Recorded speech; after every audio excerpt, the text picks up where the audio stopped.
Hey everybody, welcome back. So today we're going to be talking about how to approach quadratic applications.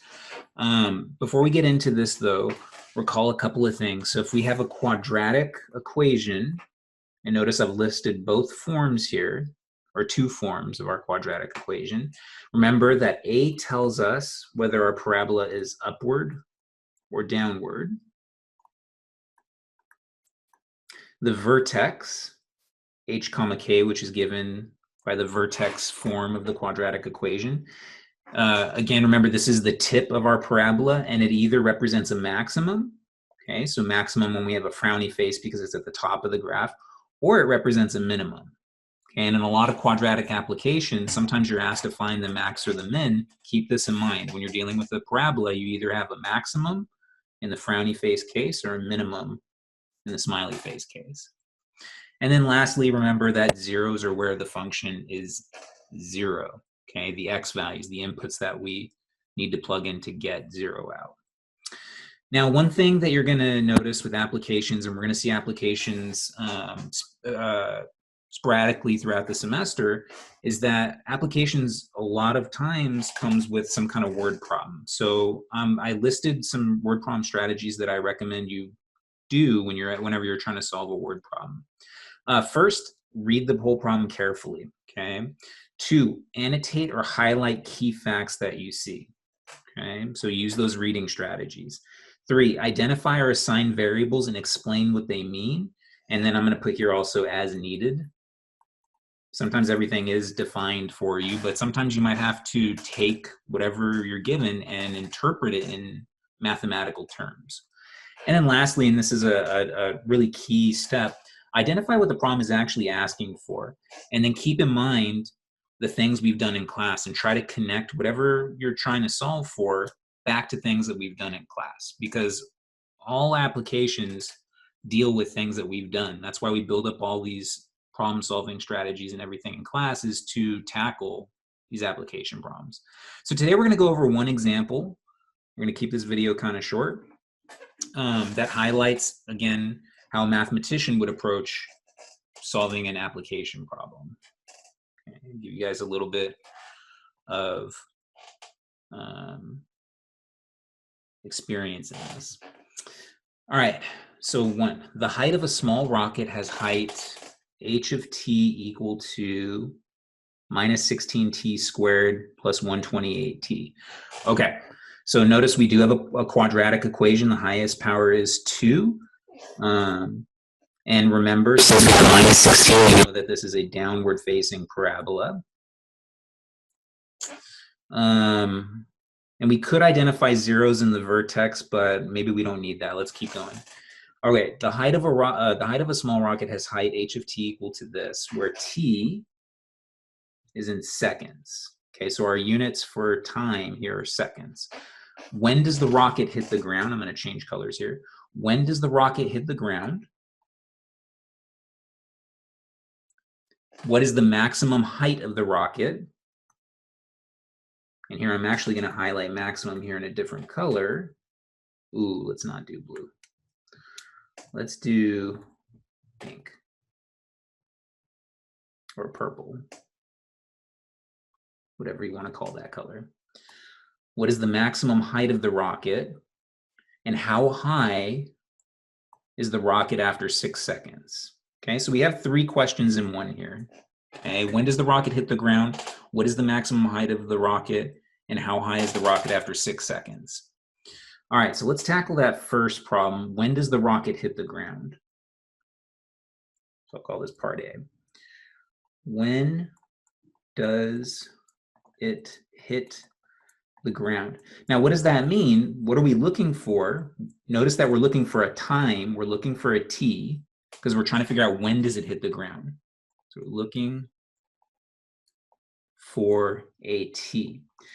Okay, now when it hits the ground, let's think about that. Our function here is given in height. So if you've hit the ground, what is your height? Well, your height has to be 0, right? So we're looking for a t value for which h of t is 0. Okay. Now, what does this look like? This should look like zeros, right? We're trying to find the 0 of this quadratic equation here. Okay, so let's do that.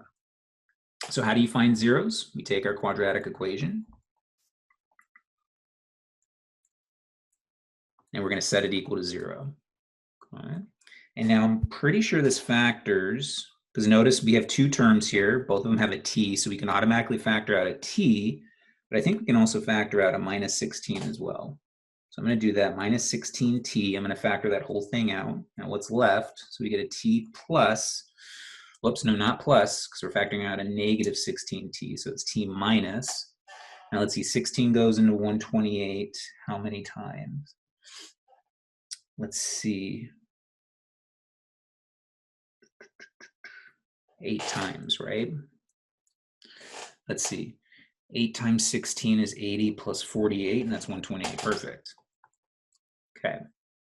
All right, so what is t equal to? T is equal to either 0 or 8. Now, which one makes sense in this context? Well, imagine that a rocket is flying in the air, okay? When is it going to hit the ground? Well, it starts here, so it probably starts at the ground. We're launching it at the ground. Okay. And then it's going to hit the ground at some point. So what time value do we want? When does it hit the ground? It would have to be right here at 8 seconds. So I'm going to go ahead and cross out 8, and I'm going to cross out 0 and box 8. All right, B. What's the maximum height?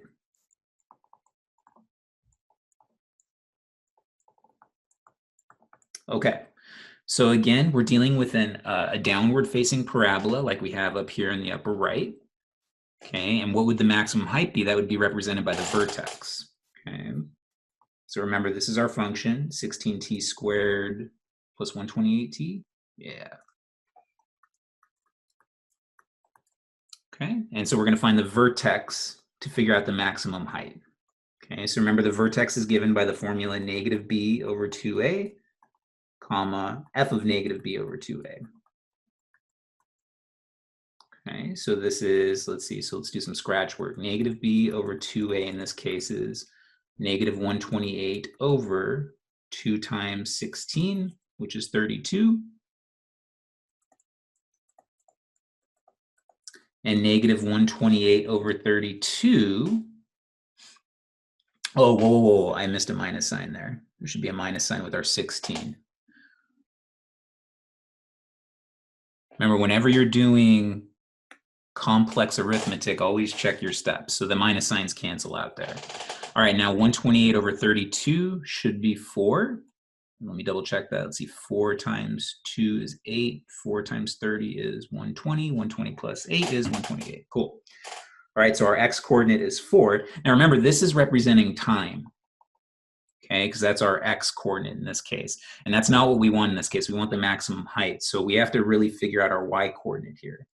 Okay, so we're going to plug 4 into this function. Now, what is f of 4? Again, I'm going to do this on the side. This is minus 16 times 4 squared plus 128 times 4. So this is minus 16 squared plus, let's see, 4 times 128 is, let's see, 2, put your 3 there, 8, that'd be 11. Let's see, 4. 32 plus 80 plus 400, there we go. Which would be what? 512? Yeah, it sounds about right. Okay, and let's see, minus 16 squared. So 16 times 16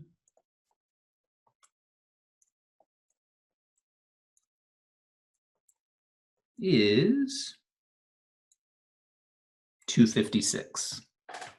Okay, so we have minus 256 plus 512, which is just positive 256. I'll go and get rid of this because we don't need that right now. So our y coordinate is 256. So we know that our maximum height is 256. Now let's go check up here really quick.